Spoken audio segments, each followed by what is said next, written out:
So obviously front page news in Russia, as we've been discovering this week, with the niece of Sergei Skripal on the television virtually every night. I mean, a few weeks ago, to be ghoulish about it, would be not to be ghoulish about it, we thought they were dying. I mean, that was what was being said at the hospital. And they'd never regained consciousness, and now they're talking. Yeah, absolutely extraordinary, and thank goodness. And thank goodness also for the police officer as well, who could have also possibly lost his life.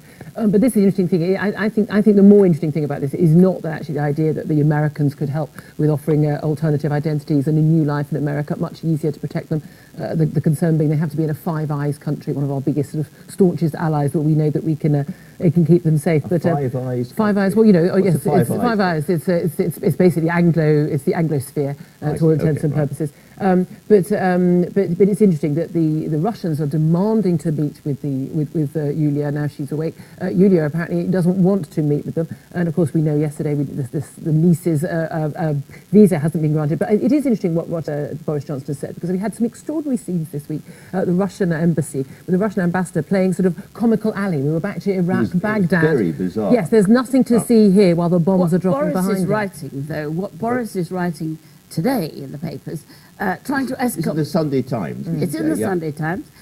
Trying to exculpate himself. He has bungled yet again on one of the most crucial diplomatic. He is the most undiplomatic. He doesn't do detail, and Foreign Office requires... All politics requires detail. Lazy, sloppy, never reads his brief. You think what he's done to the Iranian captive... Just to remind people, what we're talking about here is that there was an interview with the guy heading Porton Down, and he said, yes, we have identified Which was also a car crash interview. Yes, we've identified this as Novichok. We don't know where it came from.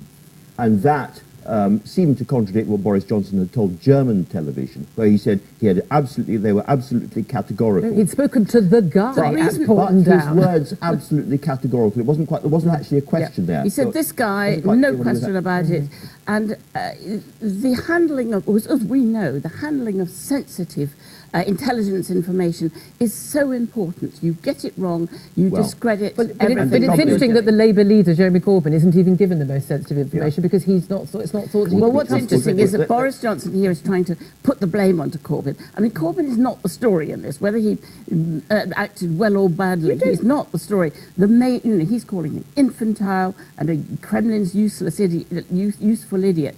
The story has been this week the idiocy of Boris Johnson. Look, I absolutely agree. I think absolutely total incompetence from Boris Johnson. I wouldn't have him in the job in the first place. But the reality is, when you have the official leader of Her Majesty's opposition basically spouting Kremlin lines on this issue, I don't think it's not irrelevant. I'm nervously and worriedly going to not stand up for him, but just put the other side of the case, which is that in that German TV interview, it wasn't clear that he was saying it was absolutely categorical that it had come from Russia. He was saying it was absolutely categorical that it was Novichok, which is what the Porton Down guy said. So to that extent, it wasn't actually a slip. The trouble is that any possible syllable slipping one way or another, the Russians are so aggressive they just dive straight in. And they've been able to exploit that on social media and on their own media. And of course, it was very perilous because we have a coalition which has been terrific of people supporting us, of countries, allies, friends supporting us. You know, Boris put that at risk. Okay, Julia, you have a tablet there.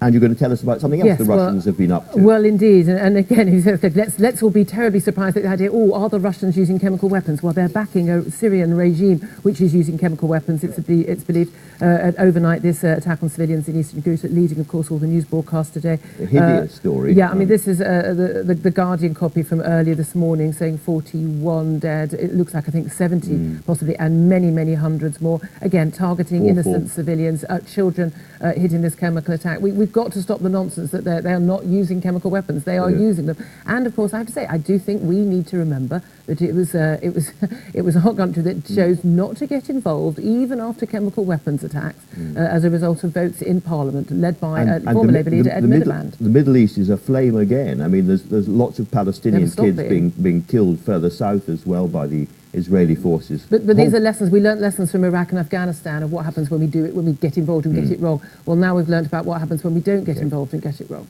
Let's move to the big domestic story, Polly. That's